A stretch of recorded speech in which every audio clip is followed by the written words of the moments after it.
कि हम सब जानते हैं कि जो है बी और सी सर्टिफिकेट का एग्ज़ाम बहुत ही करीब आ चुका है और जो है हम सभी अपना जो प्रिपरेशन है उसको थोड़ा सा बूस्ट कर रहे हैं।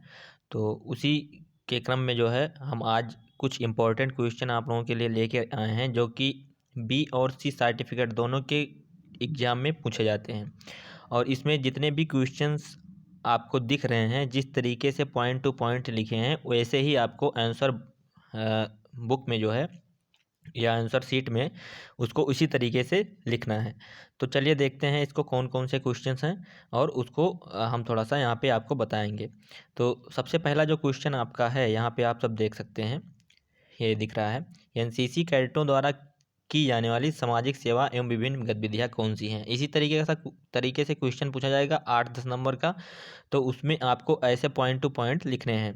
ये शायद 5 नंबर का पूछता है। तो आपका जो सामाजिक सेवा है वो क्या है, वृक्षारोपण। आप वृक्षारोपण कर सकते हैं, वृद्धा आश्रम में अपना जो है सेवा प्रदान कर सकते हैं, सामुदायिक कार्य कर सकते हैं, कुष्ठ रोग विरोधी अभियान चला सकते हैं, कैंसर जागरूकता अभियान चला सकते हैं, रक्तदान भी एक सामाजिक सेवा है, प्रौढ़ शिक्षा भी सामाजिक सेवा है, आपदा राहत जैसे बाढ़ वगैरह आ गया या भूकंप वगैरह है तो उसमें आप कैसा योगदान देते हैं, और एड्स जागरूकता अभियान। तो आपको ऐसे अपने कॉपी में लिख लेना है और एज सच आपको वहाँ पे आंसर कॉपी में लिखना है। ठीक है, तो अब चलते हैं आगे क्वेश्चन की तरफ। नेक्स्ट जो है आपका, एक मिनट, सेकंड जो क्वेश्चन है आपका वो है राष्ट्रीय एकता का महत्व। ठीक है, ये इंपॉर्टेंट क्वेश्चन है, ये पूछा जाता है। तो जब आपसे ये पूछा जाएगा राष्ट्रीय एकता का महत्व, तो आपको यहाँ पे देख लीजिए लिखा हुआ है, राष्ट्रीय एकता समाज के विभिन्न वर्गों के बीच एकजुटता की भावना उत्पन्न करने हेतु एक सकारात्मक अवधारणा है। इसका तात्पर्य सभी धर्मों, पहनावों और खान पान आदि की एक रूपता से नहीं है, बल्कि विविध संस्कृतियों के संरक्षण के साथ साथ मिलजुल कर सद्भाव के साथ रहने, परस्पर सम्मान करने और राष्ट्र की प्रगति के लिए कार्य करने से है। ठीक है, राष्ट्रीय एकता किसी राष्ट्र की प्रगति, लोगों के विकास, शांति व सद्भाव, कल्याण, गरिमा, आत्मसम्मान, आंतरिक सुरक्षा, कानून व्यवस्था, संप्रभुता, अखंडता, सांस्कृतिक एवं धार्मिक विकास, तकनीकी ज्ञान एवं औद्योगिक तथा आर्थिक विकास, निर्धनता एवं निरक्षरता उन्मूलन एवं विदेश संबंधों और विश्व के देशों में बेहतर स्थान के लिए परम आवश्यक है। आप इतना बड़ा नहीं लर्न कर पा रहे हैं तो उसको रिड्यूस करके भी इसमें से कुछ पॉइंट कम कर सकते हैं। जैसे कि आप इसमें गरिमा, आत्मसम्मान, आंतरिक सुरक्षा इतना ही लिख दिए, कानून व्यवस्था, संप्रभुता, अखंडता, संस्कृति ये सब नहीं याद हो रहा है तो भी आपको नंबर मिल जाएंगे, लेकिन कुछ तो इसमें से आपको लर्न करना ही पड़ेगा। उसके बाद में जो नेक्स्ट थर्ड क्वेश्चन है वो आपका क्या है, वो यहाँ पे है, भारत की सुरक्षा को प्रभावित करने वाले प्रमुख भारत की सुरक्षा को प्रभावित करने वाले प्रमुख भौगोलिक कारक कौन से हैं। ठीक है, मतलब भारत की सुरक्षा को कौन कौन से भौगोलिक कारक हैं जो है मतलब प्रभावित करते हैं। तो यहाँ पे आपको लिखना है, भारत के उत्तर में हिमालय, ये भी भौगोलिक कारक को प्रभावित कर के सुरक्षा को जो है प्रभावित करता है। भारत के पश्चिम में अरब सागर, पूर्व में बंगाल की खाड़ी, पश्चिमी सीमाओं पर रेगिस्तान और दक्षिण में हिंद महासागर, पंजाब के खुले मैदान। 6 पॉइंट हैं, आप 5 पॉइंट भी लिख देंगे तो आपको 5 नंबर मिल जाएंगे। ठीक है, फिर आगे हम चलते हैं नेक्स्ट क्वेश्चन की तरफ। इसमें पूछा जा रहा है आपसे कि सशस्त्र ड्रिल में आप सावधान, विश्राम और आराम से कैसे करेंगे। ठीक है, तो मैंने ये इसके लिए जो है ड्रिल वाले में जो है वीडियो बनाया था, ड्रिल वाले पार्ट में। तो उसमें जो है आप देख सकते हैं और यहाँ पे भी जो है देख सकते हैं, इसमें लिखा हुआ है कि सावधान कब क्या आता है। सावधान की सामान्य स्थिति में खड़े हो जाएं तथा दाएं हाथ से राइफल को इस प्रकार पकड़ें कि सामने की ओर हो। ठीक है, ये ध्यान रखना है आपका। अब राइफल होता तो हम आपको बता देते प्रैक्टिकली, लेकिन अब इसको आपको थ्योरेटिकली ही समझना पड़ेगा। आपका अंगूठा राइफल के बाईं ओर हो, राइफल का बट भूमि पर सटा हो तथा बट का टो आपके जूते की टो के सीधा में हो, एकदम सीध में हो। ठीक है, तो इस तरीके से आपको देखना है। फिर विश्राम क्या है, विश्राम की स्थिति में बायां पैर दाएं पैर से 12 इंच की दूरी पर रखना रहता है, बायां हाथ सीधा सटा रहने दें और राइफल को चुस्ती के साथ दाएं हाथ को सीधा रखते हुए आगे की ओर धकेलें।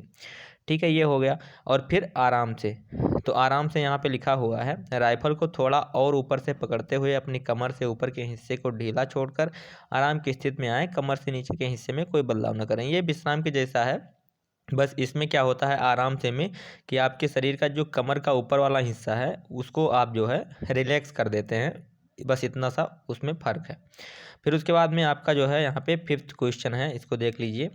5th क्वेश्चन में क्या पूछा जा रहा है कि एनसीसी कैडेटों द्वारा किन साहसिक गतिविधियों और प्रतिस्पर्धाओं में भाग लिया जाता है। ये इंपॉर्टेंट क्वेश्चन है आपका, तो इसको जो है आप लोग देख लीजिए कि कौन कौन से एडवेंचर ट्रेनिंग है जो एनसीसी में करवाए जाते हैं। तो सबसे पहला आपका क्या है, माउंटेनियरिंग, पर्वतारोहण अभियान, साहसिक मोटरसाइकिल अभियान, para course, desert safari, trekking अभियान, parachute sailing, slithering, white water rafting. ये आपको लर्न कर लेना है। एज सच आपको 5 पॉइंट कम से कम वहाँ पे लिखना होगा, ठीक है। बी और सी सर्टिफिकेट में दोनों में आता है ये। फिर उसके बाद में आपका जो है नेक्स्ट क्वेश्चन क्या पूछा जा रहा है, रक्षा सेवा में तीनों सेनाओं के कमीशन रैंक कौन कौन से हैं। तो थल सेना में क्या होता है, सबसे जो बड़ा अफसर होता है वो जनरल, फिर लेफ्टिनेंट जनरल, फिर मेजर जनरल, फिर ब्रिगेडियर और फिर कर्नल जो हमारे बटालियन को देखते हैं, फिर लेफ्टिनेंट कर्नल, ये भी बटालियन लेवल के होते हैं, फिर मेजर, फिर कैप्टन, फिर लेफ्टिनेंट। अगर नौसेना में हम बात करेंगे तो एडमिरल और वाइस एडमिरल, फिर rear admiral, commodore, captain, commander, lieutenant और सब लेफ्टिनेंट। इसको एज सच आपको देखना है, ये पूछा जाता है, ये भी क्वेश्चन इंपॉर्टेंट है। फिर वायुसेना में देखेंगे तो एयर चीफ मार्शल, फिर एयर मार्शल, फिर air vice marshal, air commodore, फिर ग्रुप कैप्टन, फिर विंग कमांडर, स्क्वाड्रन लीडर और फ्लाइट लेफ्टिनेंट, फिर फ्लाइंग ऑफिसर, ठीक है, ये होता है। तो इस एक सीक्वेंस वाइज है और इसको ऐसे ही आपको लर्न करना है। इसको अपने कॉपी में लिख लीजिएगा, मैं इसका जो ये जो PDF है इसका डिस्क्रिप्शन में लिंक दे दूंगा, तो आप लोग वहाँ से डाउनलोड करके इसको देख सकते हैं बाद में भी। फिर उसके बाद में है भारतीय सेना की बुनियादी संरचना के घटक कौन से हैं। वीडियो पूरा देखिएगा, नहीं तो समझ में नहीं आएगा, और ये बहुत ही इंपॉर्टेंट क्वेश्चन मैं आप लोगों के लिए लेके आया हूँ। तो ये सब आपको जो है पढ़ लेना है और बहुत हेल्प करेगा ये। अगर इसको लर्न कर ले जाएंगे, जितना मैं क्वेश्चन करवाऊंगा मैं और भी अब वीडियो अपलोड करूंगा इंपॉर्टेंट क्वेश्चन का, तो आप लोग चैनल को सब्सक्राइब कर लीजिए, जिससे कि वो सारे वीडियो आपको मिल पाएँ और आपका जो है प्रिपरेशन अच्छे से हो पाए। तो वीडियो में अंत तक बने रहिएगा, मैं सारी चीज़ आपको क्लियर करवा दूंगा। जो चीज़ समझ में नहीं आता है कमेंट में आप उसको जो है कमेंट सेक्शन में जो है कमेंट कर दीजिए, और मैं उस पर वीडियो बना दूंगा, जिससे आपका वो भी कन्फ्यूजन दूर हो जाएगा। बस आप पढ़ते रहिए। तो डिवीज़न क्या है, बुनियादी संरचना अगर पूछा जाएगा तो आपको division, brigade, battalion, company, platoon, section ये सब बताना होता है। जैसे कि हमारा विलेज होता है, विलेज के बाद ब्लॉक होता है, ब्लॉक के बाद डिस्ट्रिक्ट होता है, डिस्ट्रिक्ट के बाद स्टेट होता है, स्टेट के बाद जो है आपका पूरा जाकर के मिलता है, एक कंट्री बनता है। तो उसी तरीके से इसको भी बताना है। तो सबसे बड़ा जो होता है वो स्ट्रक्चर क्या होता है, डिवीज़न का जो अधिकारी होता है, मेजर जनरल रैंक का जो अफसर होता है वो होता है। उसके बाद में ब्रिगेड का ब्रिगेडियर जो होते हैं वो होते हैं। उसके बाद में बटालियन का नेतृत्व कौन करते हैं, कर्नल करते हैं। कंपनी का जो नेतृत्व करते हैं वो कैप्टन या मेजर के द्वारा किया जाता है।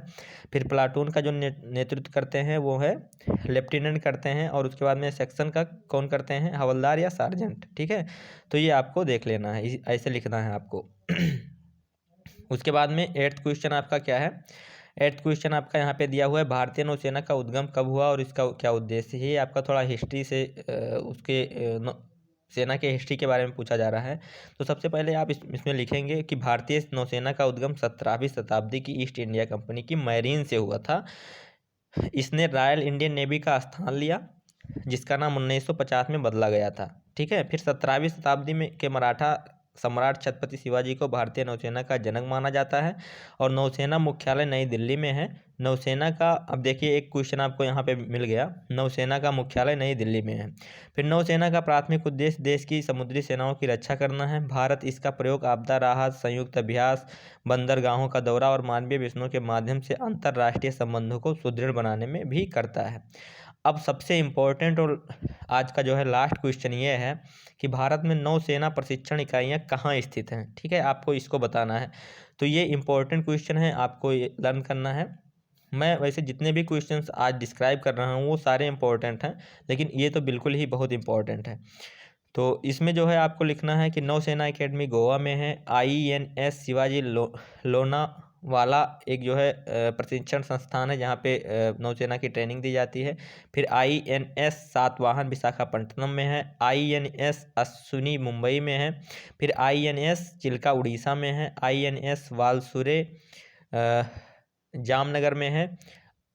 मतलब INS का फुल फॉर्म क्या होगा, I मीन्स इंडियन, N का मतलब नेवी और यस का मतलब सर्विस कह सकते हो एक तरीके से, ठीक है। तो इसका मतलब ये होता है। फिर उसके बाद में जो आपका 7th है INS अग्रणी, कहाँ पे है, कोयम्बटूर में है। ये नौसेना और वायुसेना और थल सेना का भी पूछता है, जिसमें सबसे ज़्यादा इंपॉर्टेंट थल सेना वाला है, क्योंकि आप अगर जो है थल सेना से रिलेटेड हैं एनसीसी में, तो इस तरीके से आपसे इस टाइप का क्वेश्चन पूछा जाएगा। आई होप कि आप लोगों को वीडियो जो है पसंद आया होगा, और अगर वीडियो पसंद आया है तो आप लोग चैनल को सब्सक्राइब कर दीजिएगा, वीडियो लाइक कर दीजिएगा, और अगर कोई चीज़ समझ में नहीं आया है तो कमेंट सेक्शन में कमेंट कर दीजिएगा। ये जो PDF है इसका मैं लिंक आपको डिस्क्रिप्शन में दे दूँगा, आप वहाँ से डाउनलोड कर लीजिएगा, अपने नोटबुक में इसको लिख लीजिएगा और ये सारे क्वेश्चन लर्न कर लीजिए। फिर मैं अगले वीडियो में और इम्पोर्टेंट क्वेश्चन लेकर के आऊँगा, जो कि आपके एग्ज़ाम के पॉइंट ऑफ व्यू से बहुत हेल्पफुल होंगे। तो मिलते हैं नेक्स्ट वीडियो में, तब तक के लिए जय हिंद, वंदे मातरम।